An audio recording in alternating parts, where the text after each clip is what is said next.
ന്യൂയോർക്കിലെ ഒരു ട്രെയിനിൽ യാത്ര ചെയ്യുകയായിരുന്നു സ്റ്റീഫൻ കോവി. കൂടെ സഹയാത്രികരുമുണ്ട്. എല്ലാവരും യാത്ര ആസ്വദിക്കുന്നു. പെട്ടെന്നാണ് ഒരാളും അദ്ദേഹത്തിൻ്റെ മക്കളും ആ കമ്പാർട്ട്മെൻറ്റിലേക്ക് കയറി വരുന്നത്. കുട്ടികൾ ഉറക്കെ ശബ്ദമുണ്ടാക്കാനും ആളുകളെ ശല്യം ചെയ്യാനും തുടങ്ങി. സഹികെട്ട് സ്റ്റീഫൻ കോവി അയാളോട് ചോദിച്ചു, "നിങ്ങളുടെ മക്കൾ മറ്റുള്ളവരെ ശല്യം ചെയ്യുന്നു. അവരെയൊന്ന് നിയന്ത്രിക്കാമോ?" അയാൾ പതുക്കെ കണ്ണു തുറന്നു. ആ കണ്ണുകളിൽ വല്ലാത്തൊരു ശൂന്യതയുണ്ടായിരുന്നു. "ക്ഷമിക്കണം, നിങ്ങൾ പറഞ്ഞത് ശരിയാണ്. ഞങ്ങളിപ്പോൾ ആശുപത്രിയിൽ നിന്നാണ് വരുന്നത്. 1 മണിക്കൂർ മുമ്പാണ് അവരുടെ അമ്മ മരിച്ചത്. എന്ത് ചെയ്യണമെന്ന് എനിക്കറിയില്ല." നിമിഷ നേരം കൊണ്ട് അദ്ദേഹത്തിൻ്റെ ദേഷ്യം സഹതാപമായി മാറി.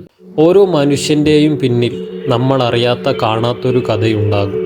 പ്രതികരിക്കുന്നതിന് മുമ്പ് ഒന്ന് മനസ്സിലാക്കാൻ ശ്രമിക്കാം.